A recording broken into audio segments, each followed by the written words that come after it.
Hi friends, இப்போ நம்ம Pandya stores பார்க்க போகிறோம். பாண்டிய ஸ்டோர்ஸில் வந்துட்டு நம்ம கதிரும் நம்ம ராஜியும் நல்லா ஜாலியாக பேசிகிட்டு இருக்காங்க. இப்போ தான் நம்ம கதிரை பற்றி தெரிஞ்சுக்கிறாங்க. நம்ம ராஜி வேறு லெவல்ப்பா, நான் தனக்கு கெட்ட பேர் வரக்கூடாதுன்னு நினைக்கிறானே அப்படின்னு சொல்லிட்டு கொஞ்சம் லவ் மூடுக்கு போயிட்டாங்க. இப்படி ஒரு லவ் இருக்குது, அதை வெளியே காமிச்சிக்கிட்டா தான் என்ன சரி சொல்லிட்டு அதுக்கப்புறம் படுத்து தூங்கிட்டாங்க. மறுநாள் விடியுதுங்க. விடிஞ்சோடனே நலுங்கு, இதுக்கப்புறம் பொண்ணு வீடை போய் கூட்டு வரணுமே, அதனால் இவங்க வீட்டில் எல்லாருமே ஹாப்பியாக இருக்காங்க. இன்றைக்கி போய் பொண்ணை கூட்டு வரணும் அப்படின்னு சொல்லிட்டு இருக்காங்க. இன்னொரு பக்கம் வந்துட்டு நம்ம தங்கமயிலோட ஃபேமிலிங்க, அதாவது அமௌண்ட்டை பெரட்ட முடியலையே, நம்ம வேற கொடுக்குறோன்னு சொல்லியிருந்தோமே 2.5 லட்சம், இப்போ என்ன பண்ணுறதுன்னு சொல்லிட்டு நீ ஒன்றுத்துக்கும் துப்பு இல்லை அப்படி இப்படின்னு சொல்லிட்டு ஹஸ்பண்டை திட்டுறாங்க தங்கமயிலோட அம்மா.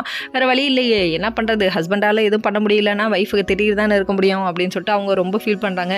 ஏதாவது பண்ணணும், உன்ட்ட வந்து ஆல்ரெடி கொடுத்து வச்சுருக்காங்களா, அந்த அமௌண்ட்டை கொடு, வேற ஒருத்தவங்களுக்கு கொடுக்க சொன்னது பரவாயில்ல கூட, இப்போதைக்கு ஆபத்துக்கு பாவம் இல்லை, எடுத்துடலாம் அப்படின்னு சொல்கிறாங்க. இது ஒரு பக்கம் எடுத்து செலவு பண்ணலாம் இவங்க முடிவு பண்ணாலும் வீடு தேடி வந்து நின்றுட்டு பொண்ணழைக்கிற நேரத்தில் வந்துட்டு 2 பேர் கத்திட்டு இருக்காங்க. என்னடா இது விஷயம் ஒன்றும் புரியலையே அப்படின்னு சொல்லிட்டு அவங்க ஒரு பக்கத்து பதறாங்க. இதெல்லாமே தெரியாமல் பாண்டியன் ஒரு பக்கத்து வெளியே நின்று வெட்டி பந்தா காமிச்சிட்டு இருக்காரு. யாருக்கோசரம், நம்ம கோமதியோட அண்ணன்களுக்கோசரம் கத்தி கத்தி சொல்கிறாரு.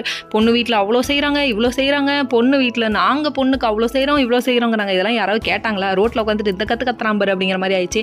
கல்யாணத்தை தடுத்து நிறுத்துறேன்னு சொன்னவர்கிட்ட பெரியவர் வேணாலாம் தப்பு அப்படின்னு சொல்லிட்டாங்க. நடக்கட்டும் அப்படின்னு பெரியவர் சொல்கிறாருன்னா அதுக்கு ஒரு உள்ள அர்த்தம் இருக்குது. ஒன்றும் இல்லைங்க, தங்கமயிலோட ஃபேமிலியை பற்றி தெரிஞ்சுக்கிட்டாங்கன்னு நினைக்கிறேன், அதனால் அமைதியாப்போ சொல்கிறாங்க. இன்னொரு பக்கம் நம்ம தங்கமயிலுக்கு ரொம்ப கஷ்டமாயிடுச்சு. நம்ம சரவணன் ஒரு பக்கம் எப்படா தங்கமயில கூட்டு வருவாங்கன்னு சொல்லிட்டு வெயிட் பண்ணி பார்த்துட்டு இருக்காரு. அதனால அழகாக மேக்கப் போட்டு ரெடி ஆகிட்டு இருக்கு. கொழுபொம்மை மாதிரி ரெடி பண்ணி வச்சிருக்காங்களே அப்படிங்கிற மாதிரி ஆயிடுச்சு. அதுக்கப்புறம் பார்த்தீங்கன்னா நம்ம தங்கமயில் வந்துட்டு வெளியே வந்து பதறிட்டு வந்து பார்க்குது. அதோட முடிச்சிட்டாங்க. ஓகே ஃப்ரெண்ட்ஸ், நெக்ஸ்ட் வீடியோவில் பார்ப்போம். பாய்.